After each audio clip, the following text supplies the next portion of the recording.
नमस्कार. मी अरविंद आठले.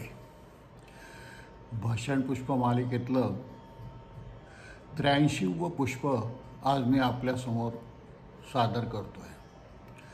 सर्वप्रथम माझे सद्गुरू श्री नरसिंह सरस्वती यांना वंदन करतो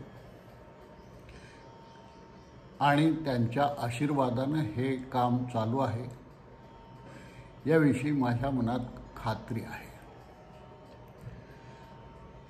आज आपण प्रयत्नवाद, दैववाद, भविष्य असे जे सारखे अर्थाचे वेगवेगळे शब्द आहेत त्याविषयी बोलणार आहोत. तर याच्यामध्ये वेदांतशास्त्राप्रमाणे मनुष्याच्या कर्माचे 3 भाग आहेत: प्रारब्ध, संचित आणि क्रियमाण. क्रियमाणाने प्रारब्ध आणि संचित होत असतं. मी जे काही कर्म करतो त्यानुसार माझं संचित मी बनवत असतो, माझं प्रारब्ध मी बनवत असतो. प्रारब्ध हा भोग आहे. जे काही कर्म तुम्ही करता त्या सर्वांची कुठेतरी नोंद होत असते. तुमच्या जीवात्मा जो आत बसलेला आहे त्याच्या कर्माची नोंद त्याच्यावरच होत असते आणि त्या प्रकारचे भोग नंतर तुमच्या वाट्याला येतात. तर या ठिकाणी आता प्रारब्धाला किती महत्त्व द्यायचं, संचिताला किती महत्त्व द्यायचं, क्रियमाणाला किती महत्त्व द्यायचं याचा आपण विचार केला पाहिजे. त्यामुळे मुख्यतः क्रियमाण हे सर्व बनवत असल्यामुळे आपलं क्रियमाण अतिशय व्यवस्थित पाहिजे. जे कर्म आपण करतो त्याला क्रियमाण म्हणतात. आणि ही कर्म कळत नकळत आपल्या हातून होत असतात. अनेक वेळा आपण खोटं सहज बोलून जातो. आपल्या मनात खोटं बोलायचं असं असत नाही, तरीही ते इतक्या सहजपणे बोललं जातं आणि ते आपण खोटं बोललो हे सुद्धा आपल्या लक्षात येत नाही. एखादाच युधिष्ठिर असेल की नरोवा कुंजरोवा असं अर्धवट त्याला बोलावं लागलं, परंतु त्याही गोष्टीचं त्याला प्रायश्चित्त भोगावं लागलं. प्रायश्चित्त भोगणे हा काही ईश्वराचा कोप नाही. तुमच्या कर्मानुसार जे तुम्ही घडवत असता त्याची जी गती उत्पन्न होते ती गती तुम्हाला पुढे जाऊन फेडावी लागते. त्यानुसार, आणि याला कोणीही चुकलेलं नाही. सर्व मनुष्य मात्र, सर्व प्राणी मात्र हे सगळे भोग भोगत असतात. खरं म्हणजे सृष्टी हा एक ईश्वराचा खेळ आहे आणि या खेळामधले आपण भिडू, जे आपल्या हातात काहीच नाही, तो जसं नाचवेल तसे आपण नाचत असतो. शेक्सपियरने असं म्हटलं आहे की नट हा त्या भूमिकेत जगत असतो. त्या क्षणी तो नट ती भूमिका असतो आणि ती भूमिका संपल्यानंतर पुन्हा त्याला मागे यावं लागतं. म्हणून जग ही एक रंगभूमी आहे असं शेक्सपियरसारख्या पाश्चात्य लेखकांनी म्हटलेलं आहे. आणि ही वस्तुस्थिती आहे की हे एक रंगभूमी आहे. या रंगभूमीवर आपल्या वाट्याला जे जे काही आलंय ते आपण करत असतो. परंतु हे करताना क्रियमाण करण्याची मात्र आपल्याला त्यांनी ताकद दिलेली आहे. आपण जबरदस्त आपलं क्रियमाण असेल, आपली साधना क्रियमाण म्हणून केली असेल, आपली उपासना क्रियमाण म्हणून केली असेल तर तिचं अत्यंत मधुर आणि सात्विक असं फळही आपल्याला भोगायला मिळेल. पुष्कळशी माणसं केवळ ज्योतिषावर विश्वास ठेवतात. सकाळी उठलं की पेपर पाहायचा, माझं ज्योतिष काय आहे. ज्योतिषाने काही घडत नाही. ज्योतिष ही एक तुम्हाला दिलेली सूचना आहे. तो ज्योतिषी तुमचं कर्म नाही बदलू शकत, तुमचे भोग तो बदलू शकत नाही. आणि ज्योतिषशास्त्र थोटांड मानावं इतकी परिस्थिती आज अनेक कुडबुड्या ज्योतिषांनी उत्पन्न केलेली आहे. मला एक प्रसिद्ध ज्योतिषी माहिती आहे, 10,000 रुपये त्याची फी आहे. आणि एवढे पैसे भरून बिचारे आर्त माणसं शेवटी कुठेतरी सहारा पाहतात, त्याप्रमाणे जातात, पैसे देतात आणि हे पैसे बऱ्याच वेळा बुडलेले असतात, कारण त्यांचं ज्योतिष काही खरं येत नाही. मग तुमच्याच कुठल्या तरी कर्माला ते दोष देतात आणि त्यामुळे आमचं ज्योतिष चुकलं असं म्हणायला कबूल करत नाहीत, पण पैसे परत देत नाहीत. अशा फसव्या दुनियेत आपण राहतो आहोत. त्यामुळे क्रियमाण करणं हे तुमच्या हातात आहे. अत्यंत शुद्ध कर्म करा, शुद्ध झालं, जसं संतांनी अतिशय शोभं अध्यात्म सांगितलं आपल्याला. अध्यात्म इतकं खरं म्हणजे दुसरं काही सोपं नाही आहे, परंतु त्या दृष्टीने आपण ते कधी घेत नाही. आणि कुठेतरी गैरविश्वास आपण ठेवतो आणि त्या अध्यात्मात आपण खरे म्हणजे वर येण्याऐवजी बुडतो. तुमची परीक्षा तुम्हाला घेता आली पाहिजे आणि या परीक्षेत पास कसं होणार हे तुम्ही ठरवू शकले पाहिजे. क्रियमाण तुमच्या हातात आहे. तेव्हा दैवात असेल तर मला मिळेल, दैवात असेल तर माझा गुरु अमुक करेल, दैवात असेल तर अमुक होईल, असल्या सिद्धांतात कधी जाऊ नका. प्रयत्न करत राहा. तितिक्षेला अध्यात्मात प्रचंड महत्त्व दिलेलं आहे. तितिक्षा म्हणजे काय तर वाट पाहत राहणे, कार्य होईल याची खात्री बाळगणं. आपल्याला खात्री असत नाही आणि बहुतेक सगळा भार त्या गुरुवर टाकून आपण रिकामे होतो. पण तो तरी खऱ्या अर्थाने टाकतो का? आपला स्वार्थ असेल तिथे आपण तो भार गुरुवर नाही टाकत. चांगलं कर्म झालं तर तो भाग आपण गुरुवर नाही टाकत, परंतु बाकी सगळी जबाबदारी मात्र त्या गुरुवर असते. प्रयत्नाने काही होतं ह्याच्यावर आपला विश्वास नाही. आणि गुरुसुद्धा ज्या ठिकाणी जो कोणी प्रयत्न करत नाही त्याच्या मागे असत नाही. प्रयत्नांती परमेश्वर, अत्यंत सारखे प्रयत्न करत राहा आणि ह्या प्रयत्नांची गोड गोड फळं तुम्हाला मिळतील याची खात्री बाळगा. केवळ दैववाद, ज्योतिषवाद यांनी काय होत नाही. माझ्या आयुष्यात एक घडलेली गंमत सांगतो तुम्हाला. अगदी नुकताच नोकरीवर मी लागलो होतो, 2-3 वर्ष झाली असतील. असेच एक ज्योतिषी भेटले. त्यांनी मला सांगितलं की 46व्या वर्षी तुमचा मृत्यू आहे. त्यावेळी तर मी त्याला उडवून लावला, कारण नास्तिक होतो आणि उलट मी टर उडवली. परंतु कालांतराने माझं जशी 40 पार पडली तसे मला ते त्याचे 15 वर्षापूर्वीचे शब्द हळूहळू आठवायला लागले. आणि मग वाटायला लागलं माणूस भित्रा असतो हो मनातून. मी काही त्याला अपवाद नाही. त्यामुळे मला वाटायला लागलं की खरंच जर मी ह्या 45-45व्या वर्षी 46व्या वर्षी जर गेलो तर माझं कसं होईल. माझं तर ठीक आहे, पण माझ्या बायका मुलांचं कसं होईल. आणि या काळजीमुळे मी हळूहळू एवढं ठरवलं की आपण गेलो तर आपली बँक आपल्या बायकोला नोकरी देणार. पण नोकरीसाठी अट आहे ग्रॅज्युएशनची आणि तिथं काही ग्रॅज्युएट नव्हती. शेवटी मी तिला हट्टाने शिकायला लावलं. 42व्या वर्षी माझी बायको ग्रॅज्युएट झाली मुलाबरोबर. नंतर मी हे ठरवलं की आता यांच्यावर आपण गेलो तर कुठलं कर्ज असू नये, म्हणून माझे जेवढे काही कर्ज होते वेगवेगळ्या सोसायटीचे, इकडचे तिकडचे, हे सगळे मी फेडून टाकले. आणि माझ्या मृत्यूची इनडायरेक्ट अशी तयारी मी केली की गेलो तर उरलेल्यांना त्रास होते. पहा माणूस कुठे कुठे किती काळजी करतो. आणि त्यानंतर काय झालं, 46वं वर्ष होऊन गेलं, 47 झालं, काही नाही, ज्योतिष खोटं ठरलं.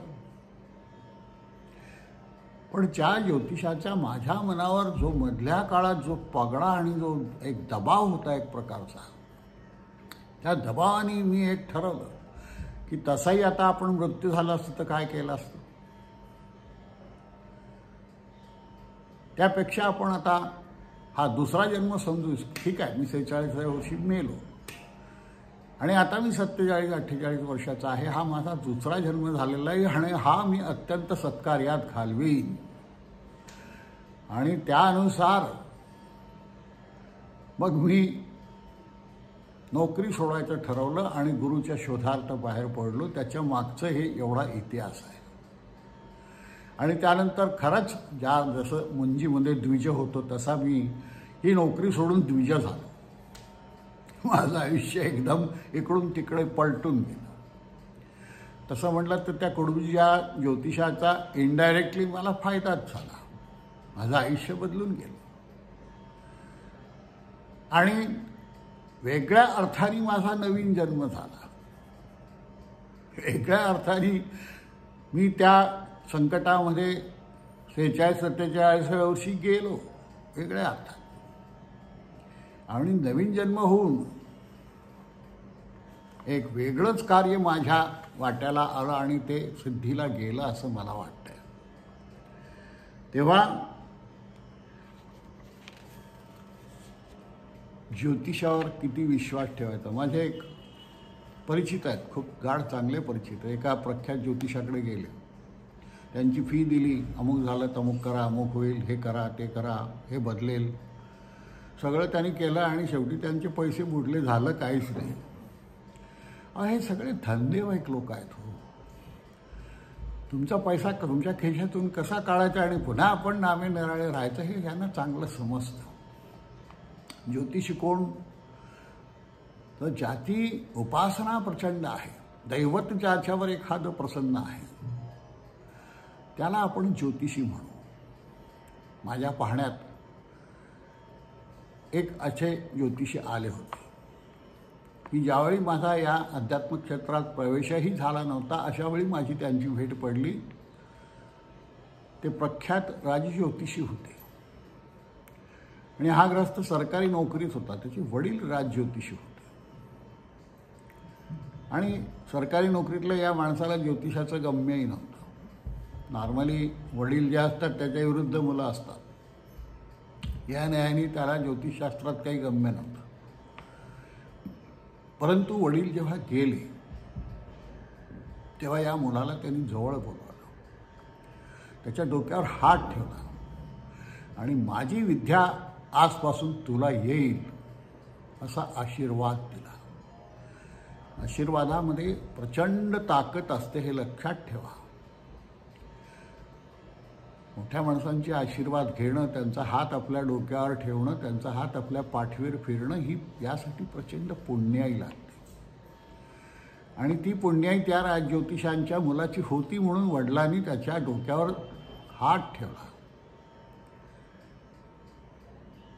आणि त्यानंतर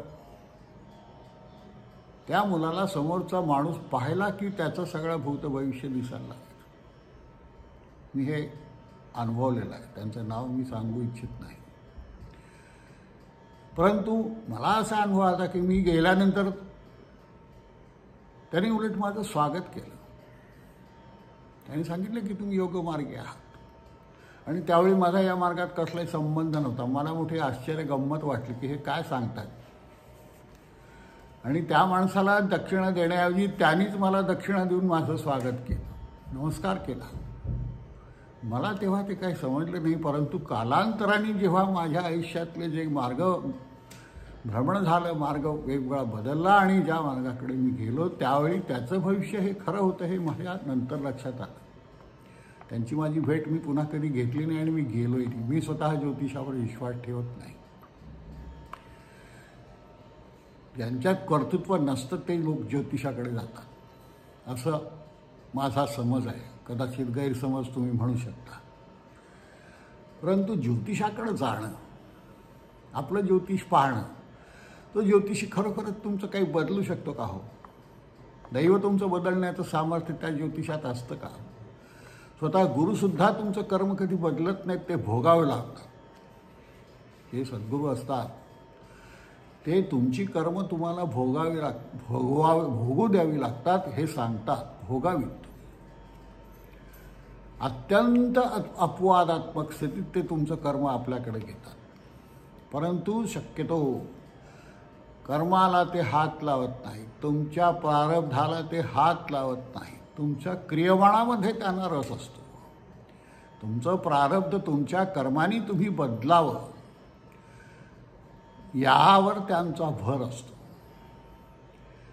आणि हे आपण लक्षात घेतलं पाहिजे की ज्योतिषाकडं वळणं आपल्या क्रियमाणाला नुकसान करणं आहे. एखादी गोष्ट तुम्हाला समजलेली असते किंवा अमुक एक संकट येणार आहे, 10 वर्षांनी येणार आहे. 10 वर्षानंतर जी तुम्ही संकटाच्या अवस्थेत जाणार, ते 10 वर्षाच्या आधीच 10 वर्ष तुम्ही त्या संकटाचा सामना करायचं मनाची तयारी करत राहता. आणि त्यामुळे नसलेले भोग तुमच्या मागे 10 वर्ष चिंता लागते. मला स्वतःच्या बाबतीत हे माहिती आहे. माझा मुलगा अकाली जाणार हे मला माहिती होतं, परंतु अकाली म्हणजे किती अकाल हे मला माहीत नव्हतं. फक्त सद्गुरूंनी तेवढं सांगितलं होतं की तुझा हा शेवटपर्यंत नाही आहे. तसंच झालं. पुढे तो अपघातात गेला. परंतु मनाची तयारी माझ्या त्यांनी इतकी करून ठेवली होती की त्याच्या मरणाचं मला प्रचंड असं दुःख मी केलं नाही. कारण त्याच्या दैवात होतं तेवढा तो माझ्या सानिध्यात राहिला आणि त्याचं पुढे भलं झालं हे मला माहिती आहे. त्यामुळे त्याच्या मरणाचं मी दुःख कधी बाळगलं नाही. मी ज्योतिष माहिती असूनसुद्धा त्याला तोंड देण्याची तयारी मी केलेली होती.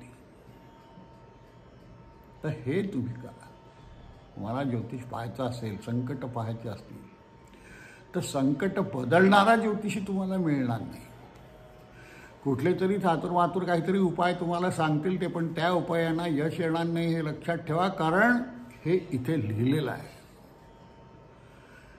ते बदलण्याचं सामर्थ्य परमेश्वराला सुद्धा नाही. ज्योतिष कुठला ज्योतिषी तर फार बाजूला राहिला. ते बदलण्याचं सामर्थ्य परमेश्वराला सुद्धा नाही. त्यामुळे ज्योतिषावर विश्वास ठेवण्यापेक्षा तुमच्या कर्मावर विश्वास ठेवा. सत्कर्म करा, सत्कर्मात वय घालवा आणि हे सत्कर्म तुमच्या वाट्याला येऊन तुमचं क्रियमाण बदलून तुमचं प्रारब्ध बदलेल. शेवटी पाप म्हणजे काय आहे हो, पुण्य म्हणजे काय आहे. पाप आणि पुण्य, चांगलं कृत्य केलं ते पुण्य, वाईट कृत्य केलं तर पाप, इतकी सुटसुटीत व्याख्या आहे. आणि जे पाप कराल ते भराल हेही लक्षात ठेवा. आपलं कुठलंही कर्म इथे जे लिहिलेलं असतं, चित्रगुप्त तुमच्या या ठिकाणी बसलेला असतो आणि तो तुमची कर्म लिहितो, असं जे आपल्या शास्त्रात सांगितलं आहे त्याचा अर्थ हा आहे की तुम्ही जे काही कर्म कराल त्याचा साक्षी तुम्हीच आहात आणि तो आत बसून ते तुमचं कृत्य लिहून ठेवतो. तुम्ही खोटं बोलात तरी लिहून ठेवतो, तुम्ही खरं बोललात तरी लिहून ठेवतो आणि त्याप्रमाणे तुमचं पाप आणि पुण्याचा हिशोब तो ठेवत असतो. त्याला आपण चित्रगुप्त, गुप्त रूपाने जो आपलं चित्र आत काढत असतो आणि त्या चित्रानुसार पुढचा जन्म आपल्याला मिळतो आणि ते पाप पुण्य आपल्याला भोगावं लागतं. बऱ्याच लोकांना याच जन्मी भोगावं लागतं. भोग कुणाचे चुकलेले नाहीत आणि हे चुकवायचा आपण प्रयत्नही करू नये. पण प्रयत्नवाद प्रचंड ठेवावा आपण. ईश्वर कोणाला सहाय्य करतो? जो स्वतःला सहाय्य करतो. God helps them who help themselves अशी जी म्हण आहे ही अत्यंत सत्य आहे. त्यामुळे तुमची स्वतःला तुम्ही मदत करा, स्वतः उद्धारित होण्याचा प्रयत्न करा. बोट धरा कोणाचं तरी, पण प्रयत्न तुम्हालाच करायचे आहेत. तुमचा गुरु तुमचे प्रयत्न करत नाही, तो छान मागून मजा बघत असतो तुमची. तुम्ही किती सत्य, तुम्ही किती सिन्सिअर आहात हे तो बघत असतो. तुमची सर्व कृत्य तो नोंद करीत असतो आणि तुम्ही जर वाईट कृत्य केले तर ते कृत्य तुम्हाला तो भोगायलाही लावतो. त्यामुळे क्रियमाण, म्हणून क्रियमाणाला अत्यंत महत्त्व आहे. क्रिया करीत राहा, सत्कर्म करीत राहा. सत्कर्मयोगे वय घालवावे, सर्वामुखी मंगल बोलवावे. शक्य असेल ती सर्वांना मदत करा. सर्वांच्या तोंडून मंगल बोलवण्याआधी तुम्ही स्वतः मंगल बोलायला सुरुवात करा. कोणाची निंदा नालस्ती करू नका, कोणावर टीका करू नका. शुद्ध जीवन जगण्याचा प्रयत्न करा. तुमच्या वाट्याला अतिशय शुद्ध अशी कर्म आपोआप येतील. तुमचं क्रियमाण प्रारब्ध तुम्ही करत असता. दैव म्हणजे शेवटी काय आहे? तुम्ही उत्पन्न केलेलं क्रियमाणातून निर्माण झालेलं प्रारब्ध हे तुमचं दैव आहे. तेव्हा हे लक्षात ठेवा. ज्योतिषाच्या मागे फार लागू नका. मागे लागून काही उपयोग नाही.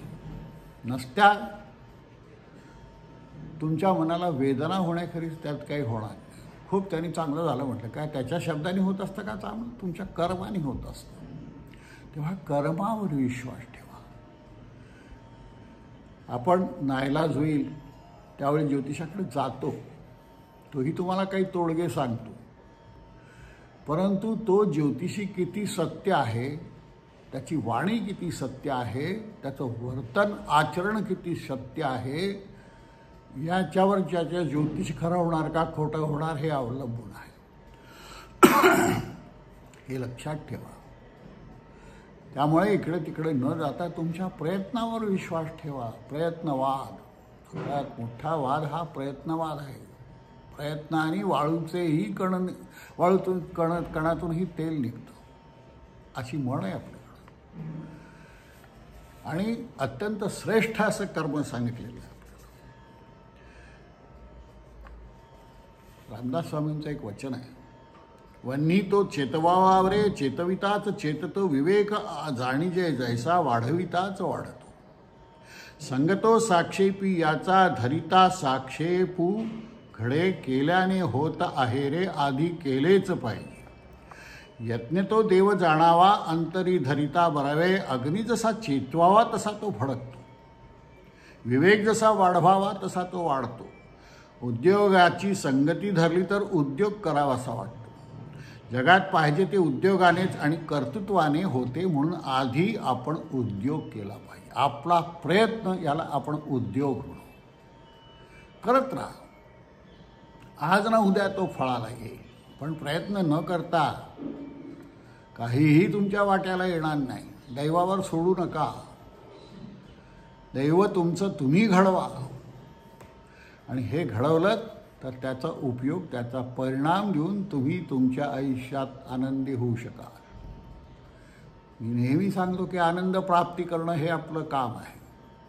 आणि आनंद प्राप्तीसाठी जे जे करता येईल, जे जे ते करण्याचा प्रयत्न करा. तेव्हा समर्थांसारख्यांचा हा जो काही उपदेश आहे तो लक्षात ठेवा. समर्थांनी हा पुरस्कार 300 वर्षापूर्वी केलेला आहे, आणि त्यांनी दैवाचा तिरस्कार आणि धिक्कार केलेला आहे. या ठिकाणी समाजातील दैववाद मारून उद्योगवाद म्हणजे प्रयत्नवाद पुढे आणला. त्यामुळेच पुढे अत्यंत चांगल्या घटना घडल्या. परकीयांचा जो काही सत्ता होती शिवाजीच्या काळामध्ये ती सगळी गेली. स्वराज्य स्थापन होऊ शकलं. याच्या मागे प्रेरणा त्यांची आहे की उद्योग करा, ढळू नका, आणि कधीही निराश होऊ नका. वर्षानुवर्षे निराशेत घालवलेली माणसं कुठेतरी त्यांना मग एखाद्या संताचा हात बोट धरतात आणि ते आशावादी होऊन जातात आणि त्या सगळ्या निराशेच्या चक्रातून बाहेर पडू शकतात. तेव्हा निराश होऊ नका, आशावाद धरा. परंतु आशावाद होण्यासाठी तुमचा प्रयत्नवाद आवश्यक आहे. जो प्रयत्न करतो त्याला आशा असते आणि तो त्या सगळ्यातून बाहेर पडून सुखी होऊ शकतो. नमस्कार, पुन्हा भेटू.